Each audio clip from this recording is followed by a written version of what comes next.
Hello and welcome back to my channel. I have a organizing problem, and I mean that in the best way, where my channel and my content is growing, which is amazing, but with it comes organizational problems, and I love to organize, so it's not that big of a deal. I know some people find it very overwhelming, but we're gonna talk through it. So I'm just gonna film with my camera. I should have filmed before doing this that this was my organization for my lipsticks before, and I had these classic, everyone has them, plastic footies, but you can see on the inside this organizing system of like an open cup gets dirty so fast, and it is now bothering me how dirty it gets. I have a toolbox that I was just fiddling around with, experimenting, trying to figure it out.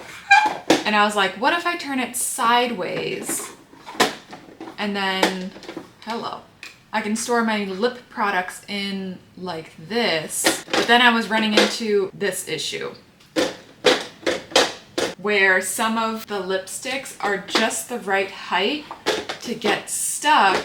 So this, I mean, I felt like I had the biggest brain about 10 minutes ago when I came up with this system, and then gravity really quickly told me I'm not that smart and it's not that easy. So I'm back to square one. So I'm just going to take all of my lipsticks back out into its original organizational zone, you could say, and then we will get back to it.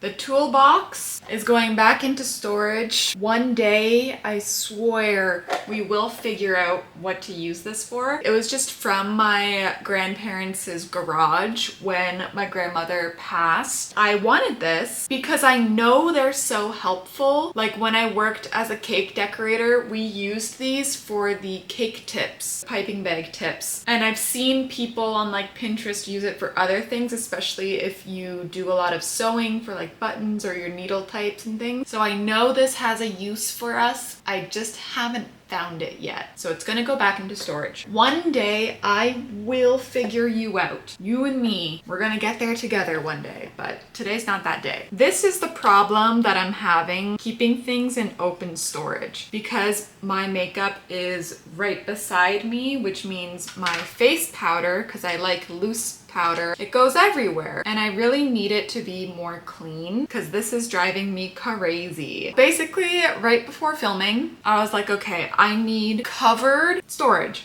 lip storage. On Amazon Canada, I have found this 3-pack lipstick container holder, and it has fairly good reviews, and it holds 18 products. I have to now count how many lip products I have to see how many of these I can purchase. These are obviously a lot cheaper on like Temu. I don't purchase from Temu, and I don't have the time to wait for Temu. Yes, I know Amazon isn't any better, but I don't have the funds to not purchase from Amazon. 2, 4, 6, 8, 10, 12, 14, 16, 18, 20, 22, 24, 26, 28, 30, 32, 34, 36, 38, whoa, 40, 42, 44, 46, 48.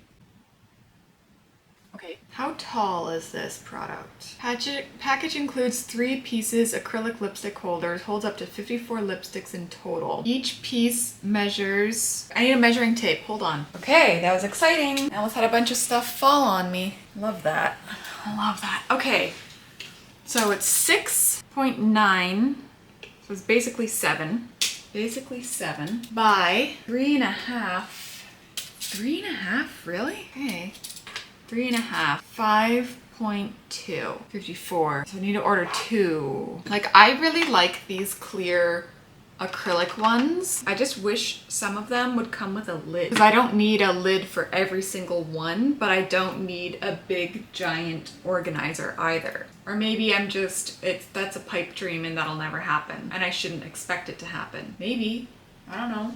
Okay, I have now taken a moment, figured it out, proceeded to do a lot more digging. I think I've landed on keeping the regular plastic guys like this, and I'll see if I can DIY some type of lid situation for them, and then I'll also be getting those lipstick organizers and some screw top ones as well. I'm gonna place this order and I will record once again once they all arrive, which hopefully will be tomorrow. The next day and my order arrived. I'm just taking things apart. I'm gonna put all of the feet, these are the silicone squishy foot pads for the containers. You see the little circles underneath. That's where you put these. I'm gonna unpack everything and then meet you back at my makeup desk. Okay, it is pure chaos around me. I got in all of my Amazon order. So what I'm going to do is put away the makeup that's in front of me. Now that that's all put away, I'm going to take my isopropyl alcohol and spray down these acrylic cases, just all on the inside.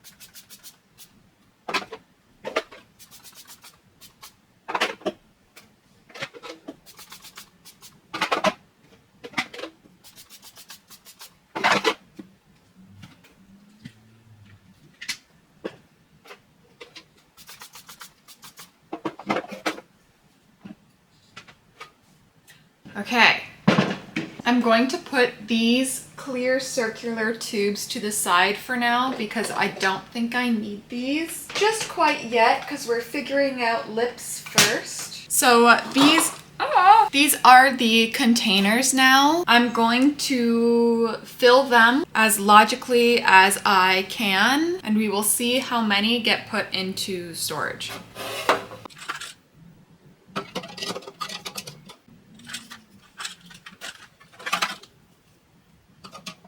Pink.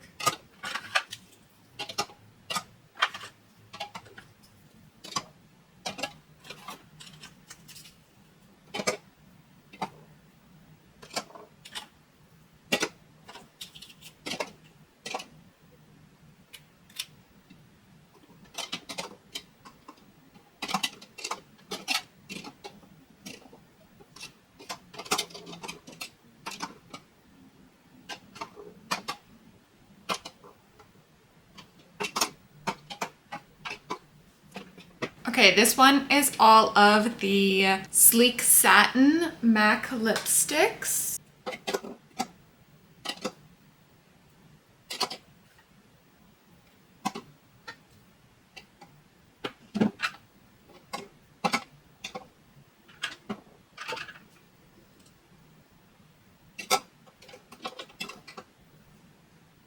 Cool toned slash the most recent launch from MAC in here. I think I'm also gonna put my Pat McGrath Labs in the back. I don't really use the Pat McGrath Labs, but they'll go in here too, just so I can see them. I'm going to put my Revlon, Pearl, and regular, my Mina. Pretty much the rest of them are gonna go in here. All of the bombs as well will go in. My Shiseido.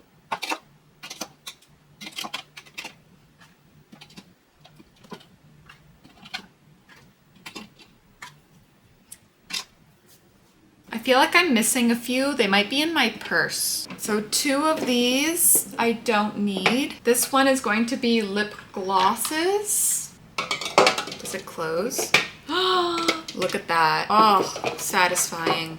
So because Pat McGrath is the tallest, I'm gonna put Pat McGrath at the back, and then I am expecting to buy more of these Revlon glimmer glosses. So they'll just go at the front, but I am totally expecting myself to buy more of those. And then I'm gonna put all of my K-Beauty ones here.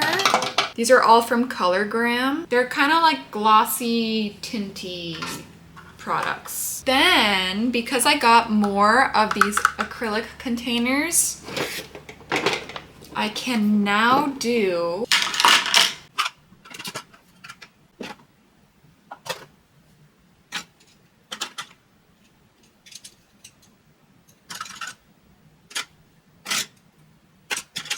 I now have my daily lip liners and my not so daily lip liners. This is I picked it up from Winners. It's like a Korean home brand, but I can't remember what they were called. But this is where I've been putting my trying to figure out how to use it basically. Like that's what I wanted.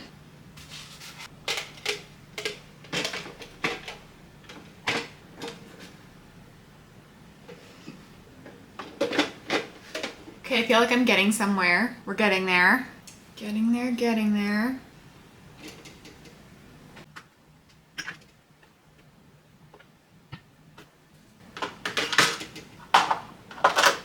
I feel like I'm okay with that. This could work. Because if my glosses are the lowest, I feel like I will reach down that low to go get them. If I put something like this guy, this guy, this guy on the lower, I feel like I'll automatically start reaching for them less. For now, I think I like that setup. I'm now going to change over my crystals from being in this big giant container to these little screw top individual containers. I'm not going to film it for you guys. It's going to be tedious and boring anyways. Okay, so I have now taken apart this bad boy, and this has now become that.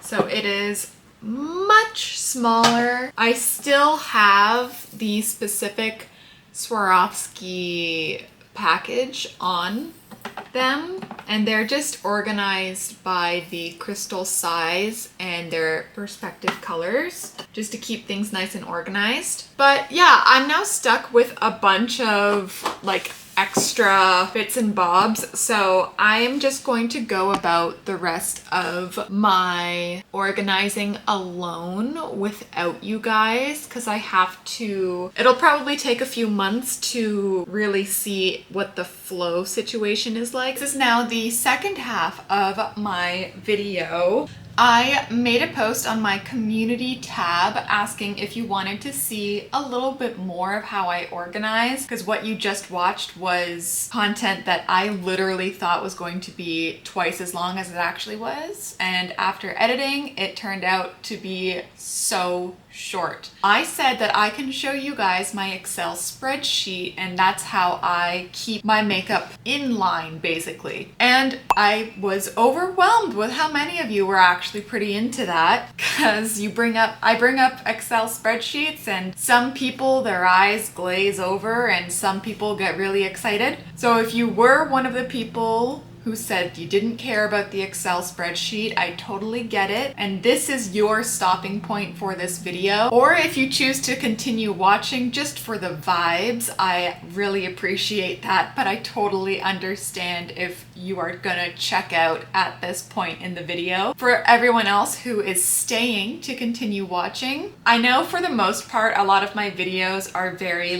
you can look away, you can clean, you can cook, but this portion of the video, I would recommend at least watching the screen for a little bit so you can understand how this works basically. I'm going to start my screen recording. This is a lot to look at right at the start, and I get that, don't worry. Actually, one of my first videos here on YouTube is me deciding to make a spreadsheet. Oh, I didn't preface this. I'm gonna preface it now very, very, very quickly to just pop in before I really start. This isn't something that you should be setting as a goal right? Because this amount of makeup is not normal. If you're an everyday person, you should not need to have a spreadsheet. I produce my content. I have for a few years now. This is how I do it. If you are a working makeup artist, if you are also a content creator or an influencer or someone who does a lot of UGC content, this is going to be probably your best setup. But if you are an everyday person, do not think that this is normal. This is not normal. Okay, getting back into it, this is what the spreadsheet looks like now compared to when I first made it in my oldest YouTube video from a few years ago. This is like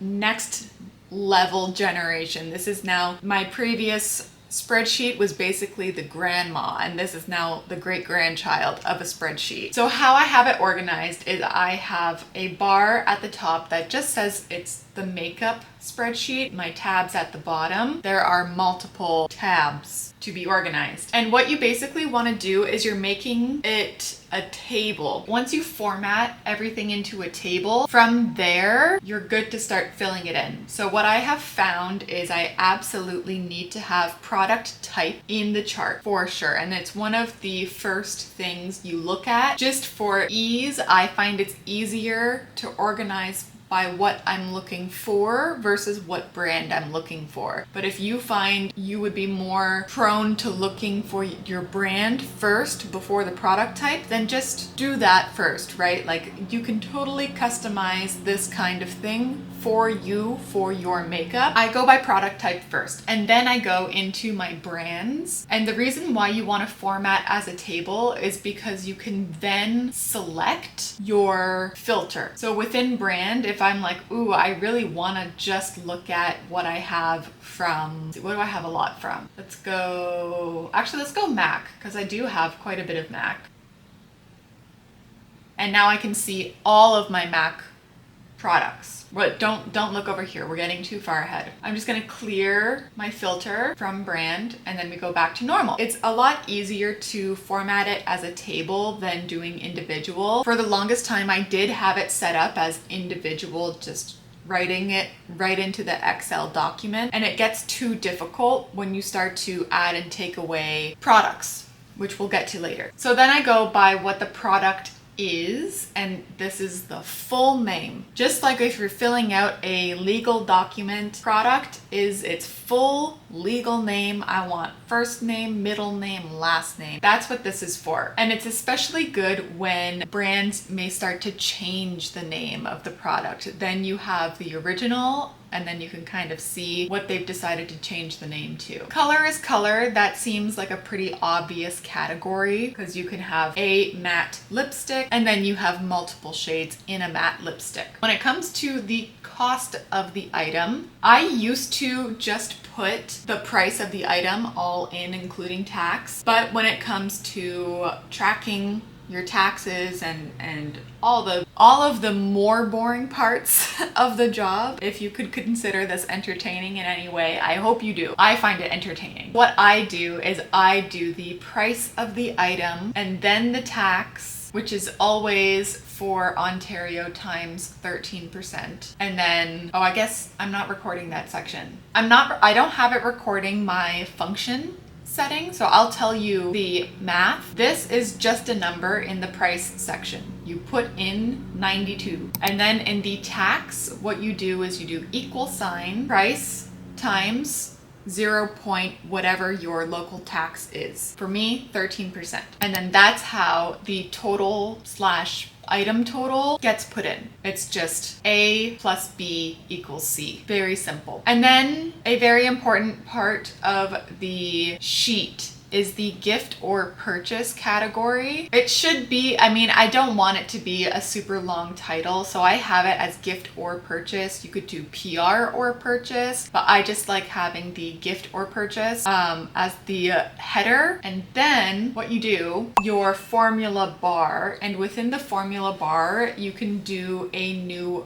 rule. And all you have to do is for your whatever you want, you just want new rule when it says cell include includes a word, and then you type in the word, which is purchase. Then you choose what color you want it to be highlighted as. And that's how I have this set up. So purchase gets automatically highlighted to a yellow, PR gets highlighted to a blue, and I cannot remember what I have gift. Gift is green.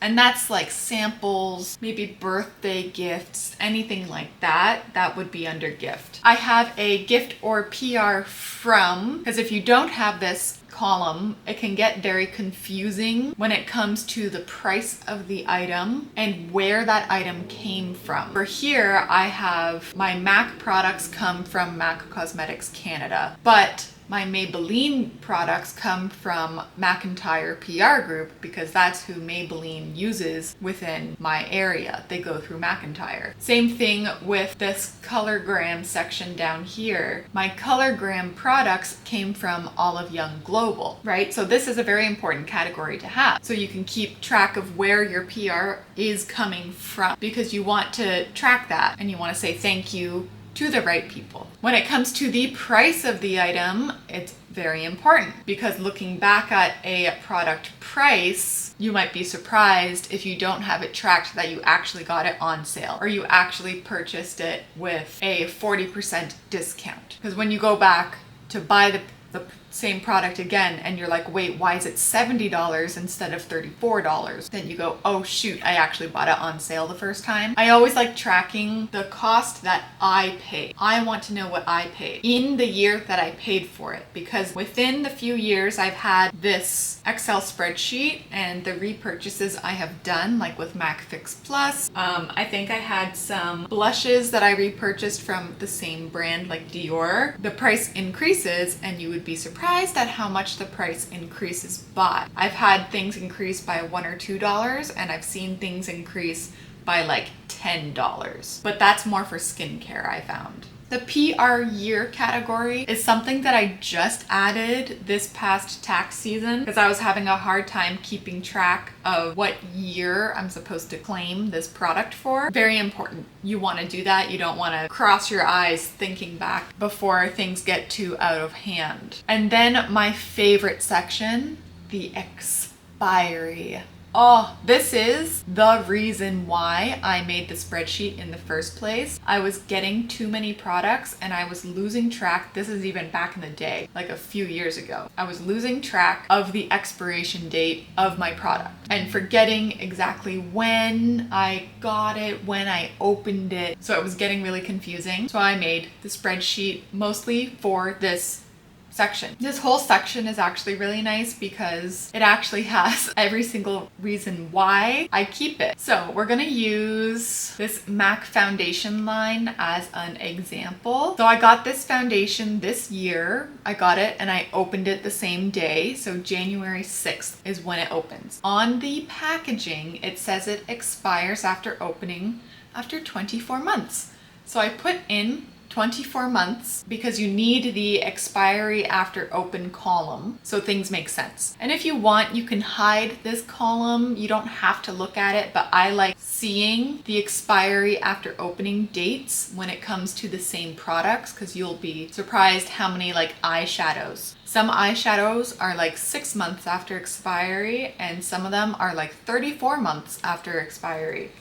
Sorry, after opening. So anyway, so 24 months after January is 2027, the same day. And the formula I have for this, I did Google how to do the function on this, but it is =E date bracket, and then you select your date opened first, and then you select, like it'll tell you how to do it, and then you select the expiry after open in the months, and then you hit enter and then it will come up with the date automatically for you, which is really, really nice. Again, a lovely reason why to use Excel or Google Sheets or whatever you prefer, because there's a lot of functions that work in your favor, except I'm not the biggest whiz when it comes to Excel because the red zones here you see, I do highlight myself because I haven't been able to figure out how I can highlight in the red when it comes to a product that has expired. I haven't been able to figure that one out. It's not the biggest pain in the butt because ideally you're not opening a lot of products at once, so things won't really start to expire super intensely for a while, and you have new products come in, and then you take a look at the expiry zone, and then you highlight in red things that may have expired. And it kind of, doing it manually helps me still be in touch with my collection, because I have to physically look through every product line to know what the expiry is or coming up to. Again, I hope that makes sense. I'm trying to not make this really dry, but how entertaining can you really make a Excel spreadsheet be? I don't know. You guys said you wanted this.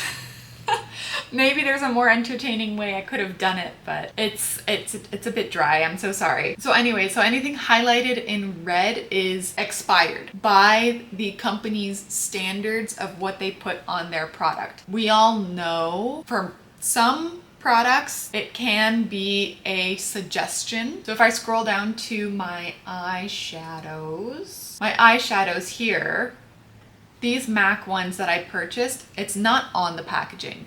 So you can assume that the MAC eyeshadows are pretty much good to go forever. Same with all of my Bizart palettes like this. The expiry after opening is 36 months. Which is basically like, it's good for forever. It's not like a cream formula or anything. It's just powders. The Master Metals is after 18 months and it expired last year, but it still works and smells perfectly fine. There is, I would say, if you're a working makeup artist, there is a limit to what you can do with that. Because I would say you have to be careful just with the knowledge that your clients and your models or actors have. So if you're using a very old palette that was a limited edition release in like 2016, be aware that some of the people sitting in your chair or walking by might know that you're using a decade-old makeup palette, and that palette should maybe be retired and replaced with something more modern, and you can still keep it, but don't use it on clients, right? Like when you're a working professional, there's a little bit more of you just have to think a little bit more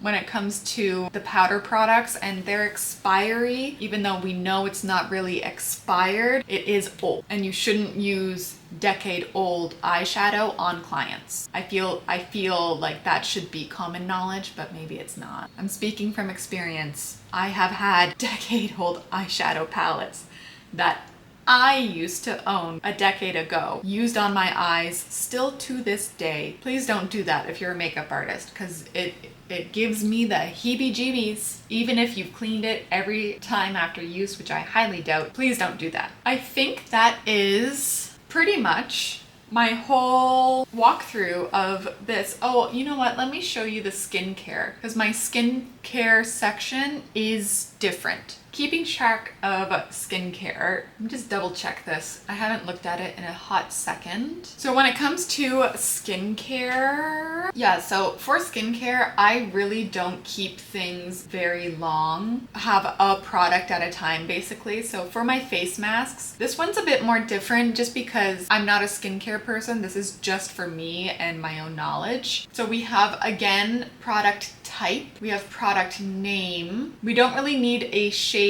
name category for our skincare, so we skip that and we go right into brand. But the different thing on my skincare one is quantity, because for my face mask categories, I usually buy multiple. So it's just an extra step when it comes to the total for the item. It then turns into A plus B bracket times quantity, and that gives us the total. And as I change this number, like I used one the other day, so if I change it to 7, I now have 35.58 value. If I use a product, I have to either delete it. If I'm buying it again, I'll keep it on and just replace what I need to replace, or I reduce the quantity like in skincare. And then purchase PR gift is all the same. Gift from is the same year. Like everything on the second half of the sheet for skincare remains the same. The only difference in this one is just the quantity, because things like face masks that are wrapped individually, you buy multiple of. Perfume is like kind of crazy and boring. I'm not really a perfume person either. And the other thing that I keep is like a makeup hate section. And as you can see, it is usually because it's not my shade, and that's why I don't like it. So if you are struggling with finding foundation shades, keep tabs on the shades that you've tried and have had it not work, so you don't rebuy it again, because then you can open up your spreadsheet, double check, and then it'll save you from buying the same foundation twice. But yeah, this is my giant spreadsheet. I hope it wasn't too dry for the people who kind of didn't want this part of the video. Other than that, if you did like this video, give it a like down below. That lets me know that you enjoyed the content. Hit subscribe if you haven't already. That way I can pop up in your feed more often. You can follow me on TikTok and Instagram. Both are Claire Cuckoo as well. And I will see you in my next video. Bye!